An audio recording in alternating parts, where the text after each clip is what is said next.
Geekazine and Geek Smack is a proud member of the Tech Podcast Network over at techpodcast.com. If it's tech, then it's here.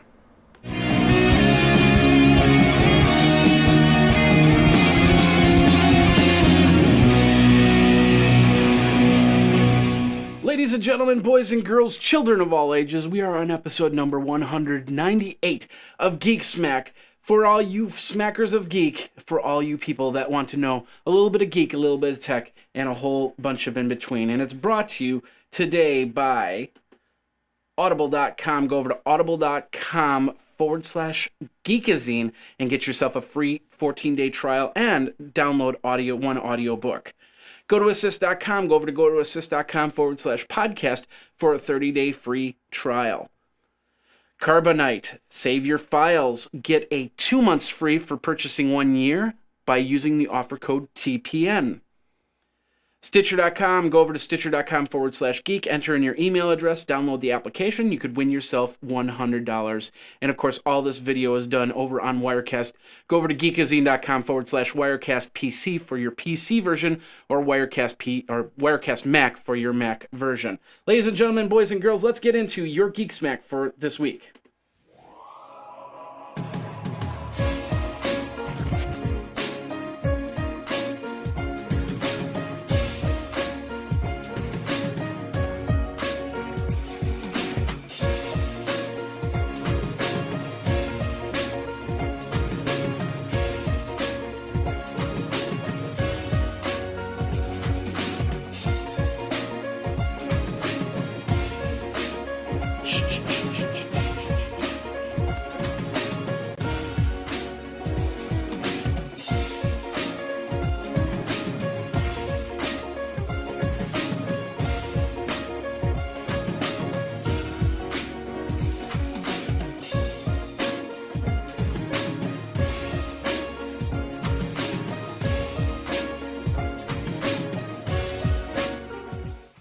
Ladies and gentlemen, boys and girls, children of all ages, welcome to Geek Smack episode number 198. I am your humble host, Jeffrey Powers. Thanks a lot for coming to the show. If this is the first time that you've come to Geek Smack, thank you very much for coming and letting me entertain you. I can juggle some stuff if you want. I've got a USB drive here and a pair of scissors. I got no chainsaws here, but maybe next week I'll do some juggling of some chainsaws. How's that? I'll do it. I will. I really will. Hopefully. If I can find chainsaws. They're such an odd commodity. I don't think I'll be able to find 3 chainsaws, One, yes, but 3? I don't know. Anyway, how you doing? Geekazine.com is where I reside at www.geekazine.com. Think of magazine, take out the mag, put in a geek. You got me, Geekazine Jeffrey Powers. Got a great show for you today. It's a rainy Tuesday here. So I got down to the Geek studio, and guess what? Part of the basement actually was a little bit flooded. Apparently I have a crack in the wall somewhere, and with the amount of rain we actually got this morning at like 7 o'clock, it was pretty interesting to see, and it woke me up a few times. One thing that you might hear some little rumbling in the background, that's still some of the thunder back there, so just don't mind that. And of course, if the power goes out, then, well, you won't be seeing the show, that's for sure. Anyway, this is Geekazine. Go over to geekazine.com. You can get all the show notes to what I'm going to be talking about in here. If you haven't subscribed to the show notes, go ahead and do so. We're in the process of revamping where you can get the show notes via your email, and I'm working on that. But of course, sign up for the email, and once a month I'll be sending you a overall message of everything going on over at Geekazine. The Kickstarter program's almost over. Go over to geekazine.com/Kickstarter, and you can subscribe and be part of the special media feed. Of course, I need to figure out how I'm going to some of these extra events. Dragon Con is 2 weeks. VMworld is next week. I won't be able to go to that, and I won't be able to go to Dragon Con simply because of the fact that it was over Labor Day weekend. It just didn't fit in my schedule anyway. But there's a lot of great shows I really want to go to. One in October. In September, I'm hoping to go to San Francisco for TechCrunch Disrupt and do a whole bunch of video there. And finally, before we get into the Tech Smack, I want to tell you guys, go over to the special media feed. If you want to see how I do all this, with all this switching of back and forth, I use a program called Wirecast. We talk about it. You can go into the special media feed all this week. I'm doing a 5-part series on how to set up your Wirecast from introduction to full usage of Wirecast. So check that out over at geekazine.com. Don't forget the Day in Tech History podcast. And, of course, the 5 tech things you should know about that happens every Thursday. Now, ladies and gentlemen, boys and girls, children of all ages, let's get into your Tech Smack for the week. Tech Smack. All right, we're going to start over on, where are we going to start? Yeah, okay, we're going to start over on Bloomberg Business Week. Of course, they talked about it all this weekend, that is. And that is on Thursday, HP said, we want to get rid of the PC line. We want to separate it. We want to focus on the servers. And I'll tell you why in a second, why they're going to do this. But the other thing that they said was the HP touchpad and the Pre 3, which is WebOS, which used to be Palm, is pretty much no more. There's going to be no Pre 3, at least in the United States. The UK got the Pre 3, but the touchpad was gone. So on Friday, they knocked the price down to $99, which made a mad rush frenzy for everybody to get these tablets. And everybody's going, well, why would you get a tablet that was discontinued? Well, it's kind of like getting this computer for like 1/5 the price. That's basically what it is. It's a tablet, and it's still functional and still useful. And a lot of people feel that they can actually jailbreak it and then put something like Android on it or WebOS, which isn't dead. It's just staying with the server group. Now, here's what's happening in HP. At least this is what I'm understanding from my contacts at HP. And that is that HP wants to get rid of the PC group. They want to put it into its own company. But if they sell it, they sell it. I mean, somebody gives them the right price. It's gone. The server area, the enterprise area, is where they want to focus on. They've always wanted to focus on that for the last 5 years. And they want to keep WebOS in the enterprise group, the server group. So it won't be a consumer item. It'll be an enterprise item. And, of course, the consumer items will go to whatever they decide, whether they keep it, whether they sell it, whether they spin it off into another company. I don't know. We'll see what happens there. But it's pretty interesting stuff. If you want to read more about it, go over to businessweek.com. Now, there was a serious bid or a rumor on, and of course we'll get this into the rumors. And that is Samsung has been talking with HP, and there were some rumors out there saying that there's a possibility that Samsung wants to put an offer down on HP's PC and laptop division, which would mean that, of course, Samsung would then be each HP. I don't know if they'd call it Samsung HP or Samsung HP Compact or Samsung or HP or Compact. I don't know.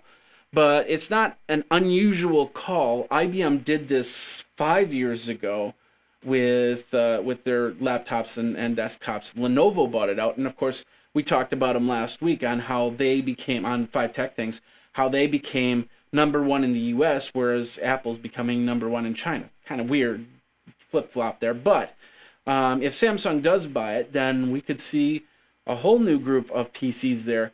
I don't think you're going to see much difference. You're going to still see HP desktops, HP laptops, compact desktops, compact laptops, and of course Samsung desktops and laptops. They might even just get rid of the Samsung laptop. If they have some electronics in Samsung, so I would guess that they would get rid of that. But if you have any questions, if you want to read more, go over to Wired.com. That's where we link the article to. All right, Twitter's adding photo galleries to their profiles. Now, my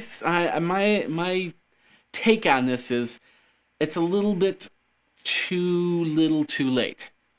Basically what happens, if you go over to twitter.com, which about 80% of you probably don't even do, you probably go through TweetDeck or another program like Hootsuite or something like that, but you go into Twitter and you'll actually see a photo gallery using YFrog or what is it, the other one? I'm can't remember the other one right now, but the whole point is TwitPic, that's the other one. So you can view some of, and Instagram as well. You can view your pictures, but they're just little thumbnails, and they're kind of cached thumbnails, and they're smaller, and they're not like higher quality stuff you could store like on Google Plus or on Facebook. And I think they let you download or upload some pretty good quality pictures there. So on Facebook and Google Plus. So Twitter, if Twitter wants to compete in that game, they need to up their game by simply making an all pictures, maybe a Twitter picture or something like that. Expand on TwitPic. I don't know. There's got to be some way to do this. Maybe buy out Instagram, which somebody needs to do eventually. But right now, if you went to the Twitter interface, it's an advantage for you. They've put a lot of new advantages, a lot of new features in the Twitter interface, but it doesn't translate through the API to TweetDeck or to Hootsuite or to any of these other Twitter clients. And I think they're going to lose out there in the social networking realm. I'm not discounting Twitter, not one bit. I still think that Twitter is a very important thing. In fact, if I have to rank them, in all reality, my Facebook was never a public profile. My Facebook profile was for all my friends, anybody that was local that really wasn't into tech. I was friends on them. So I have a very limited list on Facebook. My Twitter account, it's whoever wants to follow me on Twitter can follow me on Twitter. Same thing with G+. I'll follow you back too, which is pretty cool. So anyway, check this out over on Computer World if you have any other questions. I still think a little too late, but unless they can incorporate it right, they can do a good job. One other thing for Twitter, if you actually take out the links, because they did the link shorteners and stuff like that, if you took that out as the 140, that doesn't count as 140 characters, people might be talking a little bit more on Twitter. I'm just saying. All right, Google patches another wave of Chrome browser holes, and of course, if you have a Windows PC, if you have Linux box, and if you have a Mac, you need to be concerned about it if you're using Chrome. And Chrome usage is up. We're talking up. So they shelled out about $8,500 to purchase information from security vulnerabilities on affecting the Chrome browser. They found a Chrome browser, a URL parsing confusion. They have a whole bunch of stuff. You can read the whole thing here on zdnet.com. But they're fixing, they're continuing. Of course, they'll update, and they won't even tell you about it, which is the problem I have with Chrome browsers. They need to say, hey, an update's available. Download now, download later. They don't do that, and that's what really frustrates me with Chrome. And as an IT administrator, I would never put Chrome into a business atmosphere. I wouldn't. So if you have any more questions on this, go over to zdnet.com. Miramax is offering digital movie locker via Facebook. You can rent the movies now in Miramax, but eventually they're going to have a locker, kind of like Amazon. You buy your movies, it's going to be in the Miramax library. They're going to remember your name and all your credentials. As long as you keep your credentials, then you'll be able to access those movies and watch those movies. So it's basically a way for you to pay to have movies put on somebody else's server, and if they disappear, they disappear. You don't get anything physical anymore. And we're moving away from the physicalness, the tangibles of digital, of media and video and audio, which is kind of sad because sometimes I just want to have that video copy on my servers or on a disk, because you never know when you don't have internet access, or you never know when you don't have, you lose your account, you stop paying some monthly fee, and then next thing you know, you don't have any music or movies. So, kind of sad there. Tom'sGuide.com if you want to read more on that. Facebook reinstates some activists' accounts. There was a small little spam filter glitch, apparently, and they banned them because they thought that these were spammers. So they reinstated the accounts. They said the account was mistakenly blocked from posting on pages. These systems aren't directed as part of any particular cause of point of view. However, no system is perfect, and we make mistakes. Well, that's too bad. You shouldn't be telling people you make mistakes, and you shouldn't use that as an excuse, because it's really not an excuse. Understandable, it was a mistake, but don't say it in the email. That's what I say. So if you want to read more on that, go over to pcmag.com. If you're a United Airlines pilot, congratulations, you got yourself an iPad.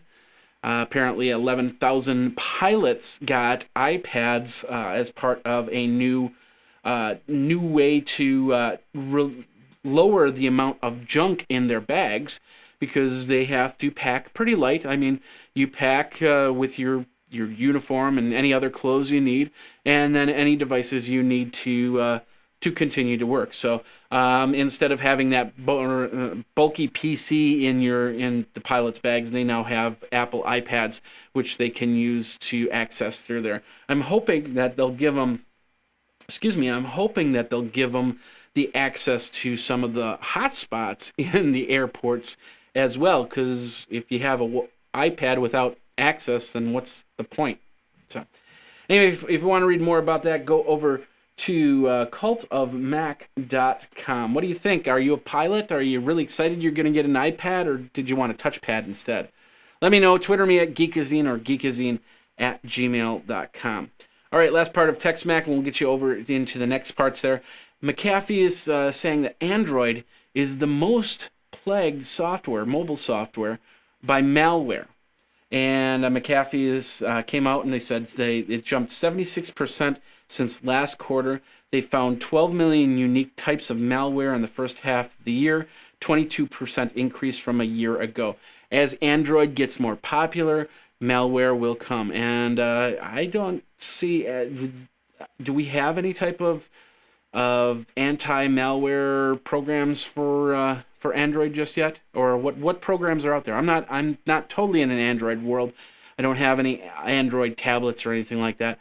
So let me know what do you use to make sure that you keep your phones, you keep your tablets safe from somebody trying to attack it. Let me know. Twitter me at Geekazine or geekazine@gmail.com. All right, ladies and gentlemen, boys and girls, that is the end of part 1. We will get you into part 2. And it goes a little like this. The software. 30 days for free, but choosing that try it free now button and getting the code podcast. Podcast will get you 30 days for free. And what do you get off of this? Well, you simply get a program that will help you support people on a PC, on a Mac, wherever you are, whatever you're doing. You could be at home, you could be in Australia, you could be wherever you are, you could be supporting smarter with GoToAssist Express. And the best part is you can keep your clients, because if they can't get a hold of you because you're traveling a lot, then they might go to somebody else. So support smarter with GoToAssist Express. It's a great program. I have it in my IT toolbox. Put it into your IT toolbox by going over to gotoassist.com/podcast, or just click the try it free now button and enter in the code podcast. Support smarter with GoToAssist Express.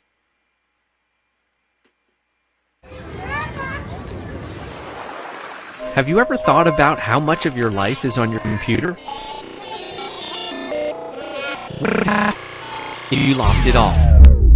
When your files are backed up with Carbonite, you'll be able to get them back with just a few clicks. Folks, you need to back it up now, because you don't know when you'll get a chance to back it up later, and I'm going to tell you that right now. I got another computer here, another friend that has a computer that the hard drive died, and now I got to reinstall everything. They lost their pictures, they lost their documents, they lost their lives off of their computer. Don't let that happen to you. Go over to Carbonite Online Backup and back it up now onto a secure server using secure encryption. And the best part is you could be at a party and you could pull out your smartphone and you could say, hey, look at all the pictures I got on my computer, because you're pulling them from Carbonite's server. And you could do that on the tablet too. So it's kind of a cloud device as well, but it's more of an online backup tool. Save yourself from fire, from theft, from hard drive failure, simply by backing up now, and use Carbonite Online Backup. Special offer. You get 15, you can try it for 15 days, but when you buy that 1-year membership, which is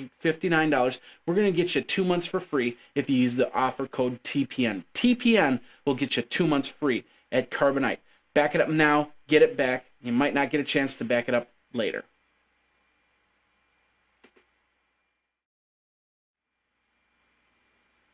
Wrong one. Geek Smart Crap.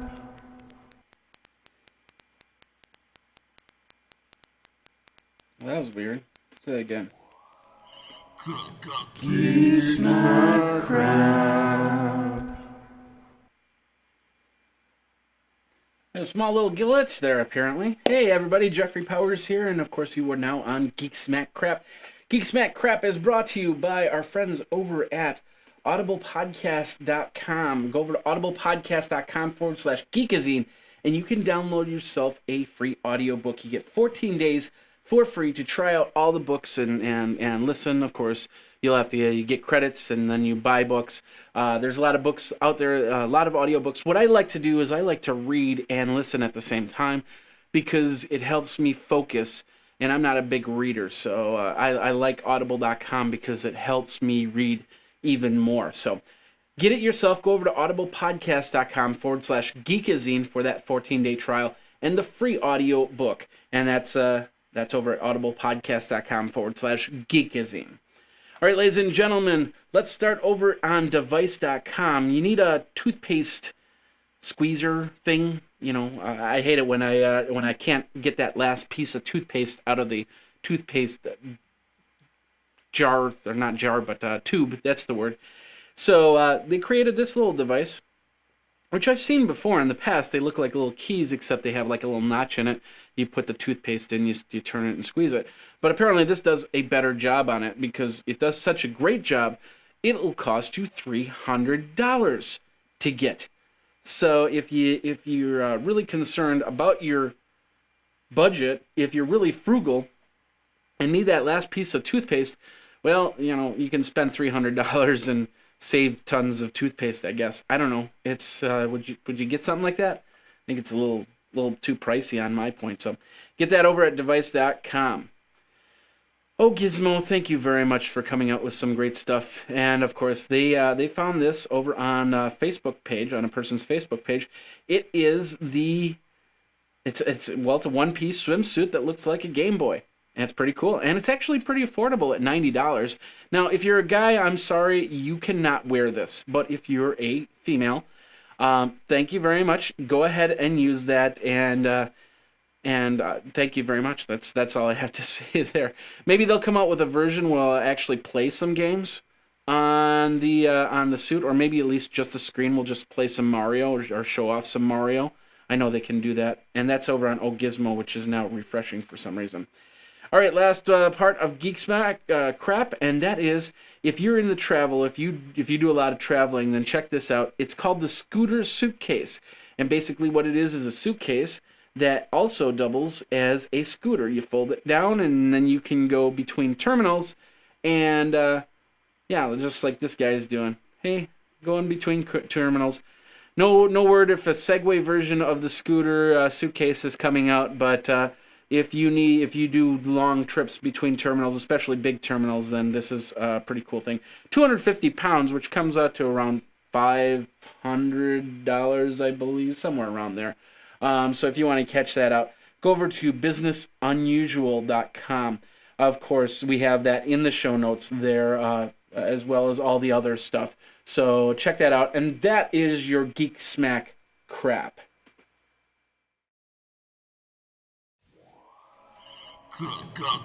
Geek Smack. All right, ladies and gentlemen, boys and girls, children of all ages, let's get into your Geek Smack geek news for all you geekers, geekers out there. Anyway, that's a word. It's all a word. But anyway, let's start over at gadget.com. And if you are a gamer controller lover, then check this out. Mad Catz is coming out with the Major League Gaming controllers.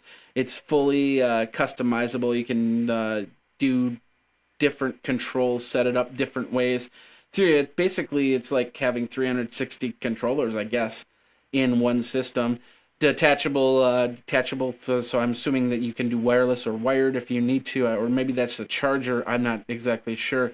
Pretty cool stuff. You can swap out any key components. You can do any types of switches like that, and it's pretty cool. I like that. I like the function. I like the functionality of it. So if you want to check it out, if you are a gamer that's serious about your gaming and wants a good control joystick, check it out over at Engadget.com. All right, if you're a Tron geek, then check this out. Apparently they made this video. It's a commercial for duct tape, Duck brand colored duct tape, and they decided to use Tron as the video. So they have the let's play a little bit of it here. So as you can see, we've got the duct tape gearing up for action, and they're moving around, and looks like the frame rate's not doing too well, but you get the idea. They're a little promotional idea for duct tape. So got a little pump there from Geekazine. You're welcome. And if you want to view this, of course, go over to geekalugi.com. Of course, it also shows the guy that was made famous for the Tron suit a few years back, the overweight man. Anyway, we'll just leave it at that. So check out that commercial. It's for duct tape. And how much duct tape do you have? If you're a serious professional, you should have a ton of duct tape. I know I have. I thought I had a roll down here. I have a roll down here somewhere. Oh, there it is over there. I can't get it to it. Right? Yeah. So anyway, geekalugi.com. For all you music geeks, especially you guitar geeks, there's going to be this Stomp Box exhibit in New York City. You can RSVP for it. It's hosted at the Living Room's Googie's Lounge and Ludlow Guitar at the heart of Manhattan's Lower East Side. It's going to be held on October 21st and 22nd. During the CMJ Music Marathon 2011. And of course, they're going to show off all the pedals and the configurations of that. So if you're a music geek, you might want to head over to New York on the third week of October and go from there. I think that's also the weekend of the zombie run in that other place. So I might be there instead for the zombie run. I'm going to be a zombie. Anyway. Check that out. It's over on delicious-audio.com. Of course, we have that in the show notes. Go over to geekazine.com, put it in get the show notes, and you'll get the link right there. Back over to Gizmo. I was thinking of putting this in the Geek Smack crap, but this is a do-it-yourself project. It's actually not for sale, and that is this right here. It's the do-it-yourself R2D2 bike helmet. Girl not included. Apparently, this person, she's over at phillyrawblog.blogspot.com. I don't know if she made the helmet or if somebody else made the helmet. Maybe she's modeling it. But the helmet looks a lot like R2D2. I would actually put a webcam in the helmet, or maybe a light. That would also help. Now, she's riding a scooter in this third picture, but the scooter's not dressed up like R2D2 or maybe even C3PO. That would be kind of cool to have that back and forth on there. But if you want to check this out, go over to ogizmo.com and read up on that. For all you beer geeks out there, they found the German lager yeast that originated in beech trees in southern Argentina, which apparently made some pretty darn good beer. So they come up with this, and they found it over the week. And basically, this was what was part of German beer 600 years ago. They searched for 5 years, and the scientific team discovered this and identified the organism, and they call it Saccharomyces eubaeanosus, something like that. So I call it, oh, thank you. Actually, take a look at the tree. Look a little closer. You can kind of see a little face right there, right around the bulbs. It kind of reminds me of the guys that do the motion capture stuff. They have the little suits with the little balls on it. So, anyway, doctor, you should see a doctor for that, whatever you got there. So, anyway, if you want to check that out, go over to latimes.com, and you can get more. Of course, like I said, in the show notes, always in the show notes, you can get all that stuff. Robert Scoble, we're going to post, and now this is interesting. Robert Scoble's been doing a ton of posting on Google+, and not as much on Scobleizer. I would personally, if I was to post, especially anything over 200 words, I would post it on my blog and on Google+, if that's the way you want to go. But this is just, it's crazy, but he's basically talking about re-looking at Google+ here. And he's got a whole thing about it. How you should reset up, how you should look at how it's working, so on and so forth.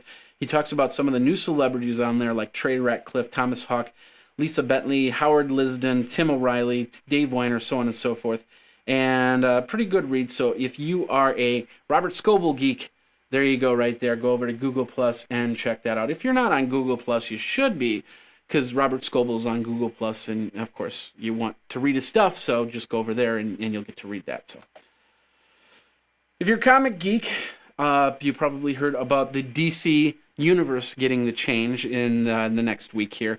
They're going to be improving some of the characters apparently on DC Universe, which I always hate it when they go through a revitalization. They've done it before, and of course, you know, the death of Superman was it 10 years ago.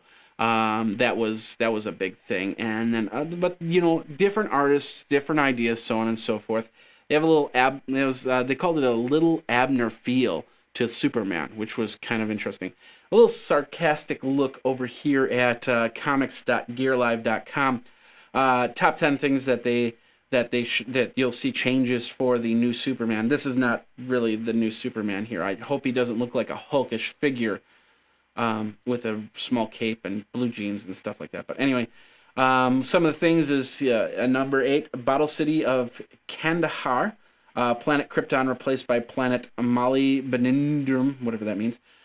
Superman's new dominist villain is Lex Luthor, so on and so forth. You can read the whole list here. It's over at comics.gearlive.com. Are you a comic geek? What kind of geek are you? I'm still looking for some great websites to highlight for Geek Smack, so let me know. Let me know what you like to read, what websites you like to go to. Go over to geekazine.com or Twitter me at geekazine and let me know what you read. If you like to make things, check this out. It's over on makezine.com, and it's a grappling hook launcher. You know, if you need to climb the side of a building or something, I don't know. There's a possibility. Except nowadays, you can't climb the side of the building to get into a window. You know how they used to have the old Batman show where they throw the batarangs up to the side of the window and then just start climbing up, and all of a sudden somebody would come out of the window and, "Oh, hey, Batman, how you doing?" It doesn't happen anymore because the windows are sealed up, and if they did that, they go, "Oh, hey, oh, ow." Anyway, so if you want to check this out, this is over on blog.magazine.com. This is a high pressure gun, so be careful if you decide to make this, and be supervised and so on and so forth. All the disclaimers out of the way. Have fun making yourself a grappling hook gun. Finally, last part of Geek Smack side of Geek Smack. Scientists have decided to merge a chicken with an alligator. Yeah, they decided to put the alligator and the chicken together and come up with the chickagator or alican, something like that. It cackles madly or something like that. I don't know. So, why do they do these things? They're crazy. The science geeks are crazy, I tell you. They're crazy, crazy, crazy, crazy, crazy. Anyway, I don't know. What do you think? Do you think that alligator chickens are the answer here? Do we have something? Are you scared? Are you nervous? Apparently, they modified the chicken egg and they put in alligator genes into the chicken egg. So, I don't know. That's kind of a little bit creepy. But anyway, that's your Geek Smack for this week. Let's get into your main subject here. Geek Smack is also brought to you by Stitcher. The audio version is over on Stitcher. Go over to stitcher.com/geek. Stitcher.com/geek. Enter in your email address. Download the application for your Apple, your Android, your BlackBerry, your WebOS. Well, soon, no WebOS. But anyway, you can download that and you get a chance to win $100. It's all from Stitcher and Geekazine. So go over to geekazine.com/geek, enter in your email address, and download this great way to listen to all your podcasts in a mobile way over at Stitcher.com.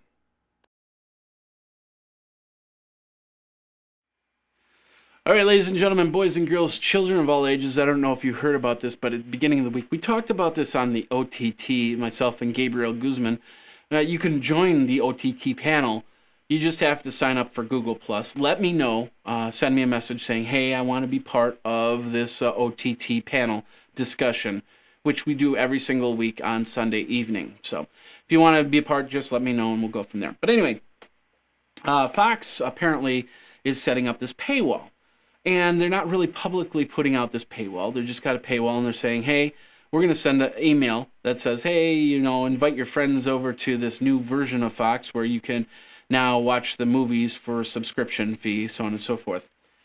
And they changed all their licensing rules. And the one thing that they want to do,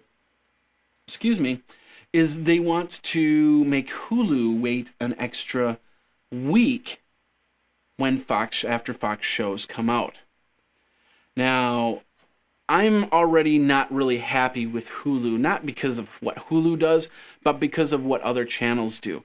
And that is, they say, well, we want them to watch the show, not watch the show later. And there's an oncoming concern about this, simply because of the fact that they have several sponsors. They have to fill in their commercial slots, and the less viewers to the 8 o'clock hour of Glee means that they have to lower their price for the commercials, which means that the show might not be profitable.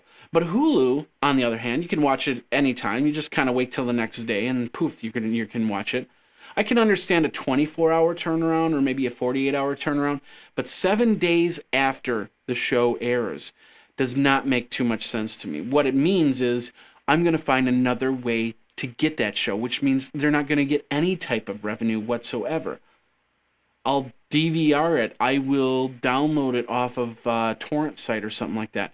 Piracy will go up simply because of the fact that Fox doesn't want that 24-hour turnaround. Like I said, 24 to 48 hours, if they want to wait a day before they put it out, I'm perfectly fine with that. I know there's some people that won't be perfectly fine with that, but it will definitely not cause an uproar and make people go, well, I'll just find a different way to watch my shows.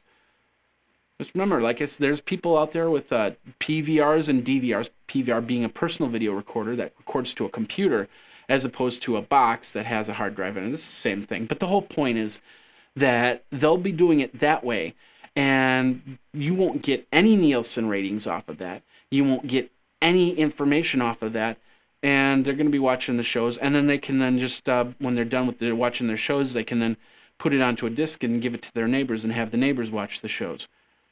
So, it's your choice. I know that Comedy Central last year, or a year and a half ago or something like that, they left Hulu, but now they're back. Why are they back?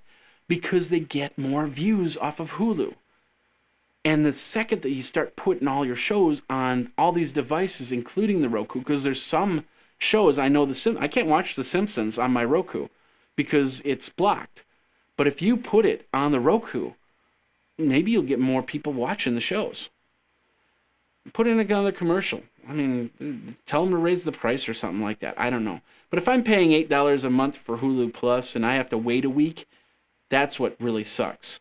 And I know I'd be canceling my Hulu Plus subscription, which in turn would cause all sorts of problems for everybody. So why are they doing this? I don't know. They want more money, I suppose. They want controlling factor, I suppose. I don't know. Anyway, what's your thoughts on it? Do you have Hulu Plus? Did you get rid of your Hulu Plus? Do you not watch Hulu Plus? Do you not watch TV whatsoever? Do you not like Fox? Do you love Fox? Do you love Glee? Do you love House? Do you love Bones? Do you love American Idol? Let me know. Twitter me at Geekazine or geekazine@gmail.com. All right, ladies and gentlemen, boys and girls, children of all ages, that does it for this week's episode of Geek Smack. I'm trying to keep it at 30 minutes, and it always just kind of creeps a little bit past there. So let me know what you think. Of course, the Twitter being Geekazine, and geekazine@gmail.com is my email address. My name is Jeffrey Powers. Thanks a lot for watching. Thanks a lot for listening if you're listening to the audio version. Thanks to our sponsors this week, Citrix, Audible, Carbonite, and Stitcher, and of course Wirecast for all this great way to record shows, my videos, without me having to do a whole bunch of monkey stuff. So anyway, thanks a lot for watching. Thanks a lot for listening. We will see you next week on Geek Smack. My name is Jeffrey Powers, and I'm going to go dance in the rain right now. So talk to you later.